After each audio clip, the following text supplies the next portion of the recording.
बिस्मिल्लाहिर्रहमानिर्रहीम। अस्सलाम वालेकुम स्टूडेंट्स। बेटा आज के लेक्चर में हमने एप्लीकेशन देखनी है soft and hard disk based concept की।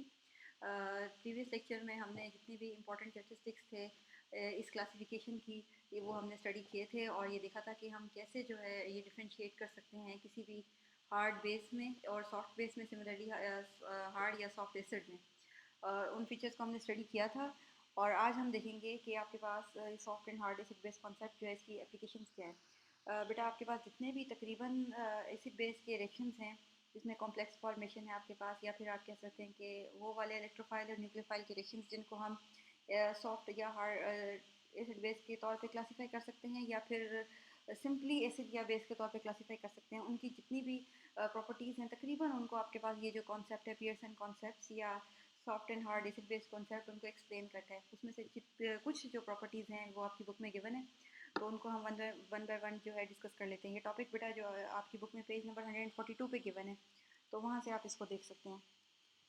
सबसे पहले बेटा हमारे पास है कि स्टेबिलिटी ऑफ कॉम्प्लेक्सेस। आपके पास पियर्सन कॉन्सेप्ट जो है वो स्टेबिलिटी ऑफ कॉम्प्लेक्सेस को एक्सप्लेन करता है। मतलब ये कि अगर आपके पास एक मेटेलिक आयन है और वो कंबाइन कर रहा है किसी लिगेंड के साथ जो कि डेफिनेटली नेगेटिव होता है नेचर में, क्योंकि उसके पास या तो लॉन पेयर ऑफ इलेक्ट्रॉन्स होते हैं या फिर नेगेटिव चार्ज होते हैं, तो वो जो है जब उन आपस में उनका कम्बिनेशन होता है तो डेफिनेटली हमें मालूम है कि कॉम्प्लेक्सेस बनते हैं। अगर आपको याद हो जब मैंने ये कॉन्सेप्ट आपको स्टार्ट करवाया था तो उसमें हमने एक पॉइंट पढ़ा था कि लुइस जो है वो लुइस कॉन्सेप्ट जो है वो स्टेबिलिटी ऑफ कॉम्प्लेक्सेस को एक्सप्लेन नहीं करता। तो अगर आप देखें तो यहाँ पे अब हम स्टेबिलिटी ऑफ कॉम्प्लेक्सेस को एक्सप्लेन करने लगे हैं पियर्सन कॉन्सेप्ट से, तो उसकी जो शॉर्ट कमिंग थी उसको जो है ये पियर्सन कॉन्सेप्ट ने रिमूव कर दिया हुआ है।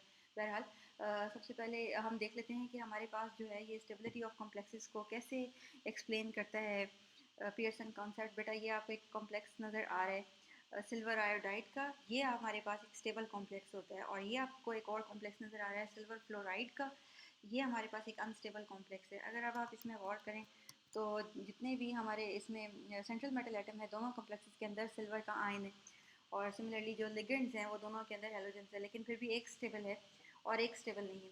बेटा इसकी वजह यह है कि जो आपके पास ऊपर वाला स्टेबल कॉम्प्लेक्स है इसके अंदर आपके पास जो आयोडाइड आयन है वो भी और जो सिल्वर है वो भी दोनों के दोनों सॉफ्ट है। यानी कि जो सिल्वर है ये आपके पास सॉफ्ट एसिड होता है और आयोडाइड आयन जो है ये आपके पास सॉफ्ट बेस होती है। तो क्योंकि सॉफ्ट एसिड और सॉफ्ट बेस दोनों ने मिलकर एक कॉम्प्लेक्स बनाया हुआ तो ये स्टेबल होगा। जबकि हमारे पास ये जो सिल्वर फ्लोराइड का कॉम्प्लेक्स है इसमें सिल्वर तो हमारे पास सॉफ्ट एसिड है, लेकिन ये जो फ्लोराइड है ये हमारे पास हार्ड बेस है। जब आपके पास हार्ड बेस और सॉफ्ट एसिड का कॉम्प्लेक्स होगा वो डेफिनेटली अनस्टेबल होगा। तो इस तरह करके हमें मालूम हो सकता है कि जी फलां जो कॉम्प्लेक्स है वो स्टेबल क्यों है और जो दूसरा है वो अनस्टेबल क्यों है। तो ये जो है सिंपली हम इसके अंदर से डिफ्रेंशिएशन जो है वो कर सकते हैं। बेटा लास्ट लेक्चर में आप में से किसी बच्चे ने पूछा था कि हमें आपने कहा है कि अगर किसी के ऊपर चार्जेस जो हैं वो चार्ज ज़्यादा है तो उसको हम हार्ड कंसिडर करते हैं। तो अगर इसी तरह जो टाइटेनियम जो है उसके ऊपर 4+ चार्ज है तो उसको जबकि है हम सॉफ्ट एसिड कंसिडर करते हैं। तो इसकी रीज़न बेटा ये है कि हमने साथ साथ में बाकी जितने फैक्टर्स हैं उनको भी देखना होता है चार्ज के अलावा। फॉर एग्जांपल अगर आप चार्ज को देख रहे हैं तो साथ में आप ये भी देखेंगे कि उसका जो साइज़ है वो क्या है। अगर हम हार्ड को डिस्कस कर रहे हैं किसी भी हार्ड एसिड या बेस को तो हमारे पास जो चार्जेस हैं वो ज़्यादा होने चाहिए, जबकि साइज़ जो है वो कंपैरेटिवली स्मॉल होना चाहिए। इसके अलावा जो एक और बहुत इंपॉर्टेंट चीज़ वो है पोलराइजेबिलिटी। आपके पास जो हार्ड सब्सटेंसेस होते हैं उनकी पोलराइजेबिलिटी कम होती है, वो वीकली पोलराइज होते हैं, वो अपने इलेक्ट्रॉनिक क्लाउड को जो है वो डिस्टर्ब नहीं होने देते।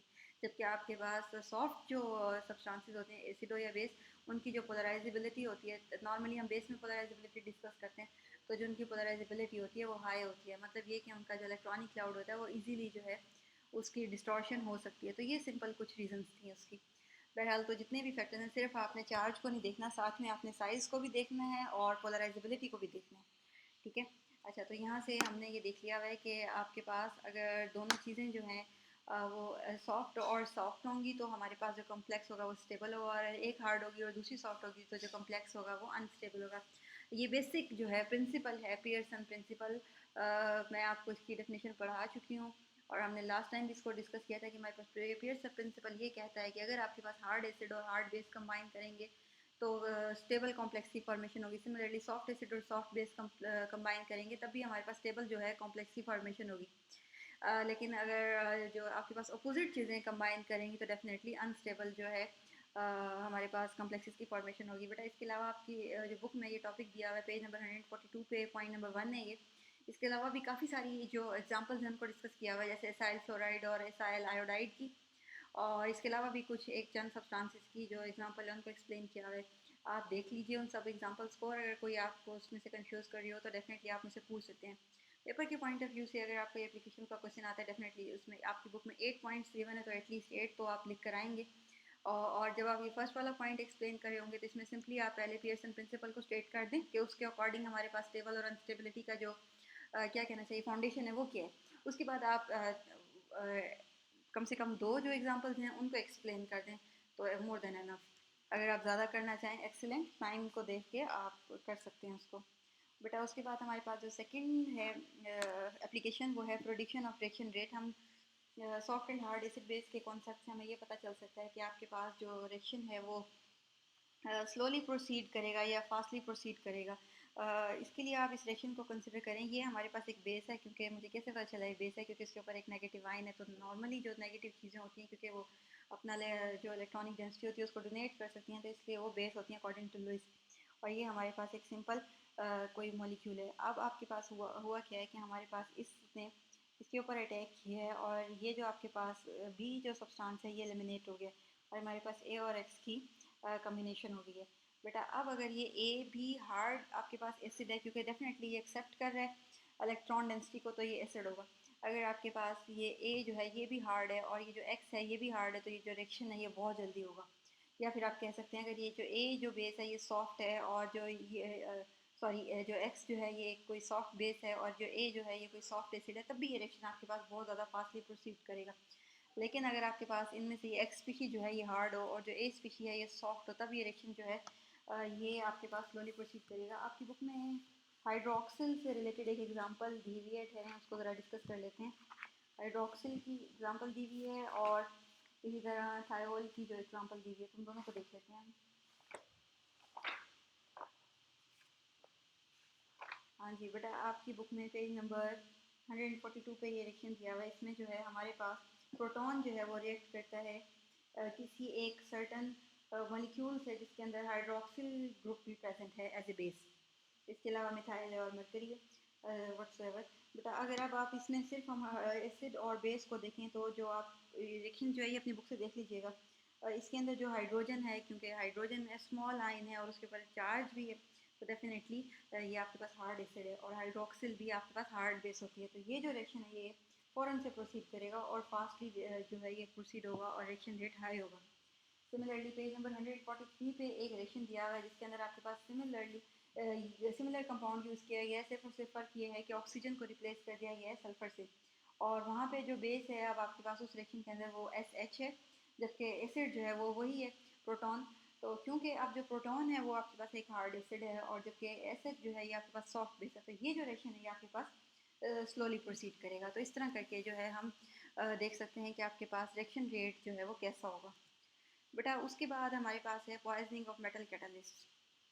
ये आपके लिए मेरा ख्याल है ये आपने पढ़ा होगा फर्स्ट ईयर में कि कैटलिस्ट जो है उसकी पॉइजनिंग कैसे होती है। अगर आपके पास किसी कैटलिस्ट के अंदर कोई इम्प्योरिटी ऐड हो जाए तो उसकी जो है कैटालिटिक एक्टिविटी वो रिड्यूस हो जाती है, तो इसको बेसिकली हम कहते हैं कि जो कैटलिस्ट है उसकी पॉइजनिंग हो गई है। अच्छा बेटा ये यहाँ पे हमारे पास कुछ ऐसी आपके पास बेसिस होती हैं जिनके अंदर मेटल्स होते हैं। अभी जो पेज नंबर 143 पे हमने ये बेस स्टडी की है मिथाइल मर्क्यूरिक सल्फेट या हाइड्रोक्सिल वाली, तो इसके अंदर जो ये एक ऐसी बेस है जिनके अंदर मेटल्स भी इन्वॉल्व हैं। एग्जांपल के तौर पे आप उसको देख सकते हैं। तो अगर आपके पास कुछ ऐसे मेटल्स कुछ ऐसी बेसिस हों जिनके अंदर आपके पास जो बेसिस इन्वॉल्व हों, अगर तो आपके पास वो जो बेस है वो सॉफ्ट होगी तो आपकी जो मेटल है उसको वो पॉइजन कर देंगी। मतलब ये कि अगर आपके पास कोई मेटल है और वो किसी सॉफ्ट बेस के साथ प्रेजेंट है, जैसे कि ऊपर वाली एग्जांपल में अभी पेज नंबर 143 पे हमने देखा है कि मर्क्यूरी जो है जो मर्क्यूरी का जो कंपाउंड है ये आपके पास प्रेजेंट है सल्फर हाइड्रोजन के साथ। तो ये इस तरह का, क्योंकि ये आपके पास जो SH है ये सॉफ्ट बेस है और मर्करी जो है एक मेटल है जो कि हो भी सकता है यूज़ आपके पास एज ए कैटलिस्ट, नहीं भी होता।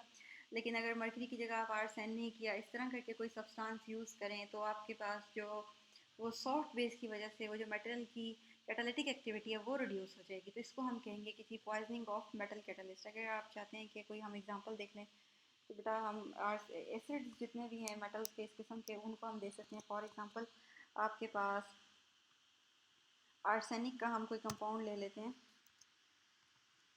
अगर उसको हम किसी उसका जो कंपाउंड है वो किसी ऐसे रिएक्शन के साथ बना हुआ हो जो कि आपके पास सॉफ्ट किसी ऐसे एटम के साथ बना हुआ हो जो कि आपके पास सॉफ्ट बेस हो, तो उस जो आपके पास जो मेटल एलिमेंट है, मेटल का जो एटम है उसकी जो कैटालिटिक एक्टिविटी है वो रिड्यूस हो जाएगी। फॉर एग्जांपल अगर आपको ये नज़र आ रहा है तो ये एक कंपाउंड है आर्सेनिक का।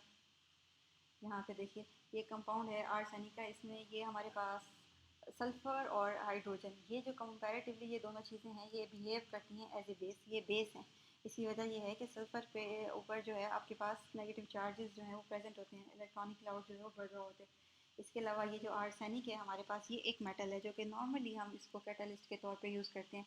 आपकी बुक जो है वो इसी की एग्जांपल जो है वो यूज़ कर रही है और हाइड्रोजन कंपाउंड की वैलेंसी को सेटिस्फाई करने के लिए। तो इस तरह किस्म के अगर आपके पास जब कोई मेटल जो है वो इन्वॉल्व हो किसी सॉफ्ट बेस के साथ, उसकी जो कैटालिटिक एक्टिविटी है वो रिड्यूस हो जाएगी। सॉफ्ट बेसिस जो हैं जब वो आपके मेटल के साथ इन्वॉल्व होती हैं तो वो उनको पॉइजन कर देती हैं और उनकी जो कैटालिटिक एक्टिविटी है उसको जो है रिड्यूस कर देती हैं। बेटा इसकी वजह ये होती है आपके पास जो metal normally catalytic activity show कर रहा होता है वो अपने हाई पॉजिटिव चार्ज की वजह से कर रहा होता है। इनके और भी मैकेनिज्म हो सकते हैं, मतलब कि ये एक अक्सर जो है क्योंकि उसका जो करेक्टर होता है वो पॉजिटिव होता है तो इसके लिए वो बेस प्रोवाइड कर रहा होता है। तो लेकिन जब आपके पास एक सॉफ्ट बेस आएगी तो सॉफ्ट बेस का मतलब ये है कि वो इजीली पोलराइज हो जाएगी, अपना इलेक्ट्रॉनिक क्लाउड जो है वो उसका आसानी से हम उसको डिस्टर्ब कर सकते हैं और मेटल जो है वो इलेक्ट्रॉनिक क्लाउड को शेयर कर सकता है। तो इस तरह जो उसका पॉजिटिव करेक्टर है वो रिड्यूस हो जाएगा। पॉजिटिव करेक्टर रिड्यूस होगा तो उसकी जो मेटल की जो कैटालिटिक एबिलिटी है वो भी रिड्यूस हो जाएगी। मतलब ये कि ये एक पॉसिबल मैकेनिज्म है जिसकी वजह से हम कह सकते हैं कि जी ये पॉसिबली इस वजह से पॉइजनिंग हो रही है। बहरहाल इतनी कम्प्लेक्सिटी में जाने की ज़रूरत नहीं है, बस आप सिंपली ये याद रख लें कि कुछ मेटल कैटलिस्ट जैसे कि ये आपकी बुक ने एग्जांपल दी हुई है फॉस्फोरस, आर्सेनिक और एंटीमनी की, इस किस्म के कुछ कैटलिस्ट जब वो आपके पास अगर इन्वॉल्व हो किसी ऐसी बेस के साथ जो कि सॉफ्ट इन नेचर हो, तब हमारे पास जो उनकी उस मेटल कैटलिस्ट की जो कैटालिटिक एक्टिविटी है वो रिड्यूस हो जाएगी। तो सिंपली दिस। इसके अलावा बेटा अगर हमारे पास कुछ बायोलॉजिकली फिनोमनाज भी हैं जिनको ये पियर्सन कॉन्सेप्ट जो है एक्सप्लेन करता है। आपकी बुक लिखती है बायोलॉजिकल एप्लीकेशंस। एज सच हम ये नहीं कह सकते कि हमारे पास सॉफ्ट एसिड और हार्ड एसिड बेस की कोई बायोलॉजिकल हमारे पास कोई एप्लीकेशन मतलब कि कोई प्रोसेस ऐसे ऑब्टेन करें हम। आप ये कह सकते हैं कि हम बायोलॉजिकल फिनोमनाज की जो एक्सप्लेनेशन है उसको कर सकते हैं soft and hard acid base से। फॉर एग्जांपल जो ब्लड पॉइजनिंग हो जाती है उसको हम एक्सप्लेन कर सकते हैं कि क्यों होती है। बेटा जब नॉर्मली कार्बन मोनोऑक्साइड की एग्जांपल को डिस्कस किया हुआ है आपकी बुक ने तो हम उसी को करते हैं। कार्बन मोनोऑक्साइड जो है आपके पास एक हार्ड बेस है, जबकि आयरन जो है आपके पास ये भी एक हार्ड बेस है। अब होता क्या है अगर कार्बन डाइऑक्साइड ज़्यादा क्वांटिटी में इनहेल कर ली जाए, थोड़ी में भी सफोकेशन तो हो जाती है, लेकिन अगर ज़्यादा क्वांटिटी में इनहेल कर ली जाए तो आपके पास जो है ब्लड पॉइजनिंग हो जाती है और अल्टीमेटली डेथ। उसकी वजह ये है आपके पास दोनों क्योंकि हार्ड है, कार्बन मोनोऑक्साइड हार्ड बेस है और जबकि आयरन जो है वो हार्ड एसिड है, तो दोनों जो है कंबाइन करते हैं और कम्प्लेक्स स्टेबल कॉम्प्लेक्स बनाते हैं कार्बोक्सी हीमोग्लोबिन। आयरन जो है ये हीमोग्लोबिन के अंदर प्रेजेंट होता है। हीमोग्लोबिन के जो अंदर आपके पास एक आयरन का एटम लाजमी प्रेजेंट होता है। मुझे आप ये बताइएगा देख के, क्योंकि हम पढ़ ही रहे हैं, तो क्लोरोफिल के अंदर भी बिल्कुल क्लोरोफिल का स्ट्रक्चर जो है और जो हीमोग्लोबिन के हीम ग्रुप का स्ट्रक्चर है बिल्कुल सिमिलर है, लेकिन सिर्फ और सिर्फ मेटल का फ़र्क है। तो आपने मुझे बताना है कि एक क्लोरोफिल के अंदर जो मेटल होता है वो कौन सा होता है। ये मैं इसलिए कह रही हूँ ताकि मुझे आइडिया हो जाए कि आप लोग सुनते भी हैं कि लेक्चर के नहीं। दैट्स वाई, अदरवाइज डेफिनेटली आपके आज के सिलेबस से तो कोई वास्ता नहीं है इसका। बहरहाल आप मुझे बताइएगा। अच्छा, जब आपके पास मेटल आयन और कार्बन मोनोऑक्साइड क्योंकि दोनों हार्ड हैं दोनों कंबाइन करेंगे तो बहुत ज़्यादा स्टेबल कॉम्प्लेक्स की फॉर्मेशन होती है कार्बोक्सी हीमोग्लोबिन। कार्बोक्सी हीमोग्लोबिन की जब फॉर्मेशन होती है तो वो जो है ऑक्सीजन के साथ बाइंड नहीं कर सकता। जब बाइंड नहीं कर सकता तो डेफिनेटली पॉइजनिंग होती है और अल्टीमेटली डेथ हो जाती है। तो ये एक फिनोमेना है जो नॉर्मली लिविंग बींग्स के अंदर होता है। तो इसको भी जो है आपके पास soft and hard acid base concept जो है इसको एक्सप्लेन करते हैं। बेटा इसके अलावा हमारे पास पॉइंट नंबर 5 है थर्मोडाइनमिक स्टेबिलिटीज़ का, कि हम जो है कंपाउंड की थर्मोडाइनमिक स्टेबिलिटीज़ जो है उसको भी एक्सप्लेन कर सकते हैं on the basis of soft hard and acid base concept या पियर्सन कॉन्सेप्ट। बेटा इसके अलावा थर्मोडाइनमिक स्टेबिलिटी को और इक्विलिब्रियम को हम साथ साथ ही स्टडी कर लेते हैं। हम देखते हैं कि कैसे हमारे पास इक्विलिब्रियम भी जो है उसको हम जस्टिफाई कर सकते हैं विद पियर्सन कॉन्सेप्ट। बेटा ये जो नीचे आपको मॉलिक्यूल नज़र ये जो रिएक्शन सॉरी नज़र आ रहे हैं, इसके अंदर हमारे पास इस मॉलिक्यूल में से ये एक बेस है हाइड्रोक्सिल, डेफिनेटली नेगेटिव चार्ज होगा इसके ऊपर। और ये जो हमारे पास आयन है ये पॉजिटिव इन नेचर होगा, कार्बन के ऊपर प्लस चार्ज होगा, कार्बोकेटाइन। यहाँ पे जो हमारे पास आपकी बुक में लिखा हुआ है HB, तो बेटा उसको करेक्ट कर लें, वो बोरॉन नहीं है, ब्रोमाइड है, तो HBr कर लें उसको। अच्छा जी, इसमें से हमारे पास जो हाइड्रोजन है ये पॉजिटिव है और जो ये ब्रोमाइड है ये नेगेटिव है, तो डेफिनेटली ब्रोमाइड जो है वो हमारे पास बेस हो गई और जो हाइड्रोजन जो है वो हमारे पास एसिड हो गया। अब हाइड्रोक्सिल जो है ये हमारे पास एक हार्ड बेस है।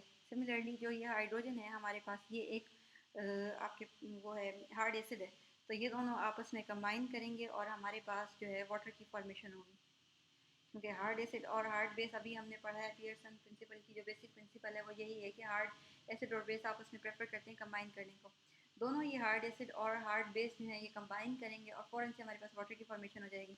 ये जो चीज़ है बेटा अभी ये रिएक्शन के अंदर नहीं, इसके ऊपर पॉजिटिव चार्ज नहीं है, लेकिन डेफिनेटली जब रिएक्शन हो रहा होगा तो ये अपने आइंस में कन्वर्ट होंगे और जब ये आइंस में कन्वर्ट होंगे तो इस कार्बन के ऊपर पॉजिटिव चार्ज आ जाता है। जब इस कार्बन के ऊपर पॉजिटिव चार्ज आते हैं तो ये जो चीज़ है ये आपके पास एक सॉफ्ट एसिड होता है और ब्रोमाइड जो है ये आपके पास एक सॉफ्ट बेस है। तो ये दोनों चीज़ें आपस में कंबाइन करेंगी और हमारे पास HBr की जो है वो फॉर्मेशन होगी इस तरह करके। क्योंकि इस रिएक्शन में सॉफ्ट चीज़ें जो हैं वो सॉफ्टली इनके सॉफ्ट एसिड जो है वो सॉफ्ट बेसिस के साथ कंबाइन कर रहे हैं और हार्ड एसिड्स जो हैं वो हार्ड बेसिस के साथ कंबाइन कर रहे हैं, तो रिएक्शन जो है ये बहुत जल्दी प्रोसीड होगा और फॉरवर्ड डायरेक्शन में होगा और थर्मोडायनामिकली भी स्टेबल होगा क्योंकि जो है प्रिंसिपल के अकॉर्डिंग हो रहा है। यहाँ से बेटा क्योंकि मेरा ख्याल है ये कंसेप्ट जो है थोड़ा सा कॉम्प्लेक्स है, बाकी तो कंपैरेटिवली इजी थे। एक ये इस रिएक्शन को आप ना कंसिडर करें। ये यहाँ से हम देखते हैं कि हमें इक्विलिब्रियम को जो है वो हम कैसे डिटरमिन कर सकते हैं। बेटा पहले तो ये देख लें कि अगर तो आपके पास रिएक्शन जो है वो फेवरेबल होता है तो जो इक्विलिब्रियम कांस्टेंट होता है वो ग्रेटर देन 1 होता है। और अगर रिएक्शन जो है हमारे पास वो अनफेवरेबल होता है, मतलब कि फॉरवर्ड डायरेक्शन में उसमें इतना ज़्यादा प्रोसीड नहीं करना होता, तो इक्विलिब्रियम कांस्टेंट की जो वैल्यू होती है वो लेस देन 1 होती है। तो एक तो ये बात जो है माइंड में बिठा लें। अब हम देखते हैं कि फॉर एग्जांपल ये हमारे पास एक इक्वेशन है, ये आपको जो ऊपर नज़र आ रही है, इसको हम देखते हैं कि ये हमें कैसे पता चला कि इक्विलिब्रियम कांस्टेंट जो है इसका क्या होगा। बेटा ये जो हमारे पास एक ये जो हमारे पास एक सब्सटेंस दिया हुआ है कैडमियम आयोडाइड, ये दोनों हमारे पास सॉफ्ट सब्सटेंसेस हैं। फॉर एग्जांपल जो कैडमियम है ये सॉफ्ट एसिड है, नीचे लिखा भी हुआ है, और जो आयोडाइड है वो सॉफ्ट बेस है। सिमिलरली जो कैल्शियम फ्लोराइड है, इसमें कैल्शियम जो है वो हमारे पास हार्ड एसिड है और फ्लोराइड जो है वो हमारे पास हार्ड बेस है। तो अब जब रिएक्शन होगा तो डेफिनेटली क्योंकि रिएक्शन होने लगा है तो आपके पास क्या होगा, आयंस जो है वो एक्सचेंज होंगे।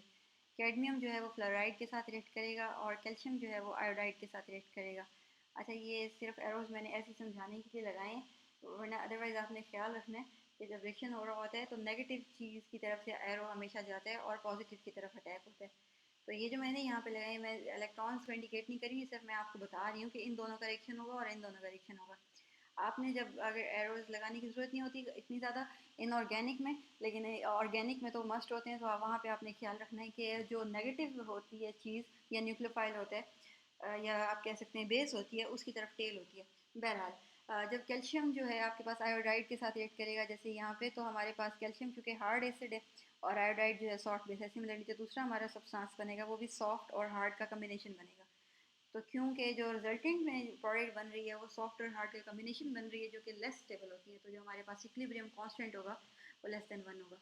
इसी तरह ये दूसरी वाली इक्वेशन कंसिडर करें, इसमें हमारे पास जो पहले से स्पीशीज़ हैं वो हार्ड और सॉफ्ट का कम्बिनेशन है, तो जो रिजल्टेंट में हमारे पास स्पीशीज़ बन रही हैं वो हार्ड और हार्ड का कम्बिनेशन बन रही हैं, तो डेफिनेटली हमारे पास जो रिएक्टेंट इक्विलिब्रियम कांस्टेंट होगा वो ग्रेटर देन 1 होगा। बेटा इसके अलावा आपके इसी पॉइंट में एक और बड़ी ज़बरदस्त चीज़ लिखी हुई है, वो है कि आपको हाइड्रोक्सिल आयन जो है वो एक्सप्लेन किया है कि ये जो है इसकी जो कि इक्विलिब्रियम रिएक्शंस में जो इसकी इन्वॉल्वमेंट है उसको एक्सप्लेन किया हुआ, उसको आप पढ़ लीजिएगा, वो प्रॉब्लम नहीं है। लेकिन जो इशू है वो ये है कि मेरा ख्याल है आपको लग रहा होगा कि जो हाइड्राइड आयन है इसको हार्ड बेस होना चाहिए, क्योंकि साइज़ भी स्मॉल है और चार्ज भी नेगेटिव है, तो डेफिनेटली हार्ड बेस। लेकिन ये होती है होता है हाइड्राइड आयन जो है सॉफ्ट बेस। उसकी रीज़न ये है, इसकी जो पोलराइजेबिलिटी होती है वो बहुत ज़्यादा हाई होती है। हम जो है इसको इजीली इसका जो इलेक्ट्रॉनिक क्लाउड है उसको पोलराइज कर सकते हैं। उसकी वजह ये है कि हाइड्रोजन का जो एटम है वो स्मॉल एक एटम है और उसके अंदर एक ही प्रोटॉन है और एक ही इलेक्ट्रॉन होता है जब वो न्यूट्रल होता है। अब जब हाइड्राइड आयन की फॉर्मेशन हुई है तो इसका मतलब ये है कि एक और जो इलेक्ट्रॉन है उसके अंदर एंटर हो गया हुआ है। अब जो न्यूक्लियस का होल्ड है आउटर मोस्ट इलेक्ट्रॉन्स पे, जो कि अब 2 हो चुके हैं, उन पे बहुत ज़्यादा कम होगा, तकरीबन हाफ होगा। क्योंकि एक है अंदर और बाहर 2 हैं, तो जो होल्ड ऑफ द न्यूक्लियस है वो तकरीबन हाफ हो जाएगा, जिसकी वजह से उसकी पोलराइजेबिलिटी जो है वो बहुत ज़्यादा बढ़ जाएगी। इसकी वजह से जो, क्योंकि पोलराइजेबिलिटी बढ़ गई तो डेफिनेटली करेक्टरिस्टिक है ये सॉफ्ट बेसिस का, तो हमारे पास हाइड्राइड आयन सॉफ्ट बेस है। बेटा ये बात मैंने यहाँ पे लिख भी दी हुई है, ये आपके कॉन्सेप्ट के पॉइंट ऑफ व्यू से अगर आपको लग रहा हो कि ये कैसे सॉफ्ट बेस है, उसकी वजह से। इसके अलावा बेटा हमारे पास अभी तकरीबन 3 जो है एप्लीकेशंस जो हैं वो रिमेनिंग है, तो उनको इंशाल्लाह हम नेक्स्ट लेक्चर में कवर करेंगे। और इसके अलावा आज के लेक्चर में से अगर आपको कोई पॉइंट जो है वो क्लियर नहीं हुआ या मैंने कुछ छोड़ दिया हुआ है या जितना हम पढ़ चुके हैं इसमें से जो कुछ भी आना चाहिए था उसमें से कुछ अगर आपको समझ में नहीं आया या प्रीवियस लेक्चर्स में से कुछ समझ नहीं आया, तो डेफिनेटली आप मुझसे पूछ सकते हैं। Thank you so much. अल्लाह हाफिज़।